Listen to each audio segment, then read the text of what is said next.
Cuma orang banyak salah guna dan tak tahu cara penjagaan. Sebab apa? Ini two stroke engine bang. Two stroke engine ni memang agak sukar sikit untuk kita jaga. Okey bang, Assalamualaikum. Kita punya tempat generator sekarang dah berpindah. Dulu dekat depan, sekarang kat belakang. Ini hari saya datang nak check, nak survey-survey lah generator apa lagi yang tinggal. Dan ada, kalau ada yang tengah cari generator, macam biasa boleh roger saya. Okey, kalau dekat depan ni stok yang ada yang habis ni. Mostas motor habis,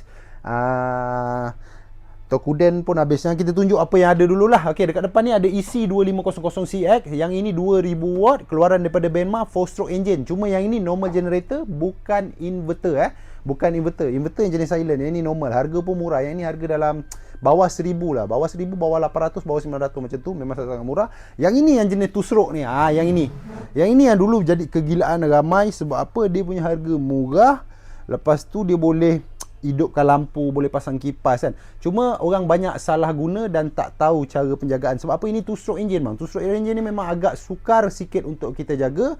Dan juga dia punya watt sangat-sangat kecil. Cuma 750 watt saja. Kalau abang pakai handphone moden sekarang yang dia punya capacity watt 100 watt untuk charging super fast tu, 7 handphone je semput dah engine ni. Alright, 7 telefon je dah semput dah. Alright. Yang ini yang two stroke lah. Yang two stroke ni kita ada. Cuma kalau yang betul-betul pandai jaga, baru buat pilihan. Tapi yang mana main asal boleh, jangan ambil yang model two stroke. Okey, yang bawah ni sama dengan ni, EC2500 keluaran Benma. Okey, kat sini adalah open inverter. Open inverter. Yang ini GW7500. Yang ini keluaran daripada Ogawa. Yang ini 5000 watt.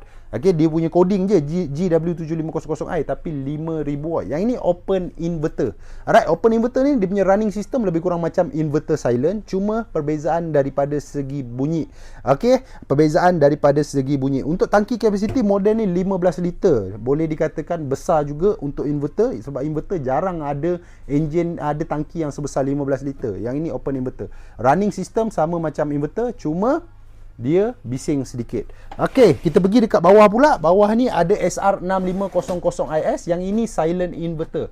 Yang ini 5000 watt. Alright, 5000 watt. Okey, untuk yang ini masih ada lagi stok. Cuma yang 3000 watt yang dah habis stok. Yang ini harga dalam 4000 lebih, dekat 5000 lah. Okey, ini baru silent inverter.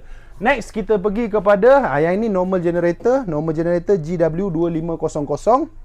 Okey, untuk model ni dia punya watt lebih kurang 2200 watt saja. Yang ini normal generator. Normal generator macam biasa, dia murah sikit. Cuma model ni dia ada dua model. Satu yang pakai kickstart, satu yang pakai manual start. Untuk model ni dia tak pakai kickstart, dia pakai manual start. Next, yang ini ada kickstart. Ini GW3800. Yang ini pun harga murah dalam 1200, 1300 macam tu lah lebih